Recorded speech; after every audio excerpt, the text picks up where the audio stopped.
Ottapalam NSS കോളേജിൽ principal അടക്കം അധ്യാപകരെ തടഞ്ഞുവെച്ച് KSU പ്രവർത്തകർ. KSU പ്രവർത്തകരെ മർദ്ദിച്ച സംഭവത്തിൽ നടപടി സ്വീകരിച്ചില്ലെന്ന് ആരോപിച്ചാണ് അധ്യാപകരെ തടഞ്ഞുവെച്ചത്. പരാതി വായിച്ചു നോക്കാൻ പോലും പ്രിൻസിപ്പൽ തയ്യാറായില്ലെന്നും ആരോപണം.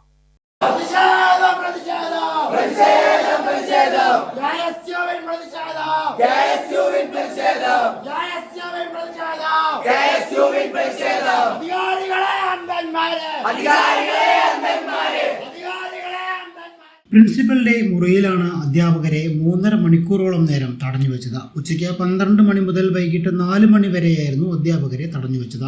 കഴിഞ്ഞ ദിവസമുണ്ടായ SFI KSU സംഘർഷത്തിൽ ഇരു വിഭാഗങ്ങളിൽ നിന്നുമായി 4 വിദ്യാർത്ഥികൾക്ക് പരിക്കേറ്റിരുന്നു. ഇതേ തുടർന്ന് പരിക്കേറ്റ കോളേജ് യൂണിയൻ മുൻ ചെയർപേഴ്സൺ ആതിര പ്രിൻസിപ്പൽ നൽകിയ പരാതിയിൽ നടപടി സ്വീകരിച്ചില്ല എന്നാരോപിച്ചായിരുന്നു അധ്യാപകരെ തടഞ്ഞുവെച്ച് പ്രതിഷേധമുണ്ടായത്. ഇതിനകത്ത് നമ്മൾ ഇന്നലെ ഒരു സംഘർഷം ക്യാമ്പസിനകത്ത് ഉണ്ടായിട്ടുണ്ടായിരുന്നു.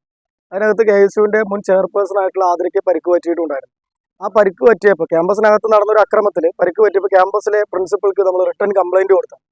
പ്രിൻസിപ്പൾ കംപ്ലൈൻറ്റ് വാങ്ങി വെച്ചതല്ലാതെ ഒരു നടപടിയും ഇന്ന് ഈ നേരം വരെ അതിനകത്ത് എടുത്തിട്ടുണ്ടായിരുന്നില്ല. ഞങ്ങളിന്ന് രാവിലെ 10 മണിക്ക് ക്യാമ്പസിനകത്ത് പ്രിൻസിപ്പളെ പോയി കാണുകയും ഈ പരാതി എന്തുകൊണ്ട് എടുക്കുന്നില്ല എന്ന് ചോദിച്ചപ്പോൾ ആളത് തുറന്നു വായിക്കാൻ പോലുള്ള മനോഭാവം കാട്ടിയിട്ടില്ല. അദ്ദേഹത്തിൻ്റെ രാഷ്ട്രീയം, അദ്ദേഹത്തിന് ഇതിന് പിന്നിലുള്ള കാര്യങ്ങളൊക്കെ നമുക്ക് നന്നായിട്ട് അറിയാം. പക്ഷേ ആസ് എ പ്രിൻസിപ്പൾ അദ്ദേഹം നടപടി എടുക്കുമെന്നുള്ള പ്രതീക്ഷയിലാണ് നമ്മൾ കൊടുത്തത്. പക്ഷെ അത് നടപടി എടുത്തില്ലെന്ന് മാത്രമല്ല, ഒരു കൗൺസിൽ മീറ്റ് കൂടിയിട്ട് നടപടി എടുക്കാമെന്ന് പറഞ്ഞ് രാവിലെ 11:30 തുടങ്ങിയ കൗൺസിൽ മീറ്റ് ഏകദേശം 3 മണി 3:30 ആയിട്ടും കഴിഞ്ഞിട്ടില്ല. അവസാനം അവരെടുത്ത തീരുമാനം ഏകദേശം KSUക്കാർക്കെതിരെ നടപടി എടുക്കുക എന്നുള്ളതാണ് ആദ്യത്തെ തീരുമാനം. അതിനുശേഷമാണ് ആക്രമിക്കപ്പെട്ട പെൺകുട്ടി കൊടുത്ത നടപടി എടുക്കുന്നത്. ഇപ്പോൾ ഒരു തുല്യ നീതിയെങ്കിലും ആ കാര്യത്തിൽ അവർ കാണിക്കണ്ടേ? ഇത് കാണിച്ചില്ലെന്ന് മാത്രമല്ല, ഇതിനകത്ത് കാണിച്ചത് വ്യക്തമായ രാഷ്ട്രീയമാണ്. ഒരു ലോക്കൽ കമ്മിറ്റി മെമ്പർ ആയിട്ടുള്ള ഒരു പ്രിൻസിപ്പൾക്കകത്ത് നിന്നും ഇതിനേക്കാൾ കൂടുതൽ ന്യായമായ ഒന്നും ഞങ്ങൾ പ്രതീക്ഷിക്കുന്നില്ല.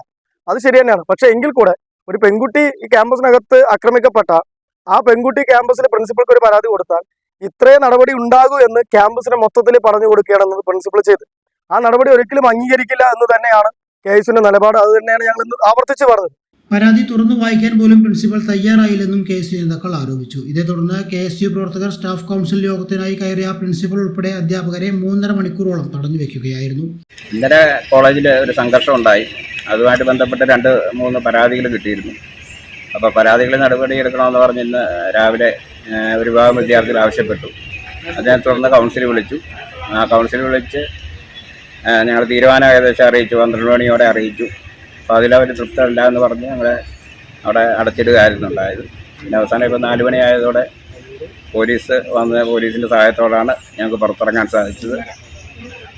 11 പേരെ 2 പരാതികളിലായി 11 പേരെ കോളേജിൽ നിന്ന് സസ്പെൻഡ് ചെയ്യാനായിട്ട് തീരുമാനിച്ചിട്ടുണ്ട്. ഇതിനെ അന്വേഷിക്കാനായിട്ടൊരു അന്വേഷണ കമ്മീഷനെ വെച്ചിട്ടുണ്ട്. അതിൻ്റെ റിപ്പോർട്ട് അനുസരിച്ച് ബാക്കി നടപടികൾ കൈക്കൊള്ളുന്നതാണ്.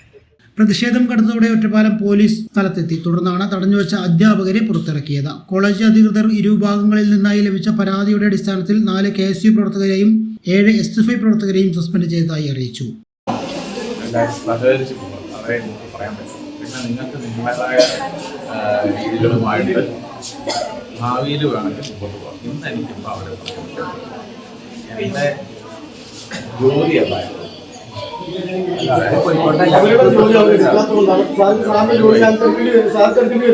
അവരത് മര്യാദയ്ക്ക് എടുത്ത ഈ പ്രശ്നം അവരത് ചെയ്യുന്നില്ല.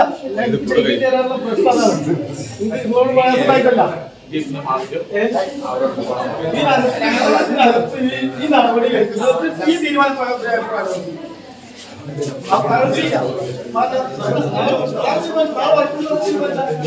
നാളെ വർക്കിംഗ് ടൈം കോളേജിൽ സമയമുണ്ട്. നാളെ വർക്കിംഗ് ടൈമിൽ അവർ ഇങ്ങനെയാണ് തീരുമാനം തീരുമാനം എന്താണെന്നുള്ളത് ഞങ്ങൾക്ക് സൗജന്യ വൈഫൈ കണക്ഷൻ അങ്ങനെ വരാൻ വഴിയില്ലല്ലോ. ഫ്രീ മോഡം ഇൻസ്റ്റലേഷൻ ചുമ്മാ. സത്യാടോ, എന്റെ വീട്ടിൽ ഈ കണക്ഷനാ. തന്നെയും വിശ്വാസമില്ല. അല്ല, കേരള വിഷൻ. കേരള വിഷനിലേക്ക് സ്വാഗതം. ഇപ്പോൾ വൈഫൈ കണക്ഷൻ എടുക്കാം ഫ്രീ ആയി.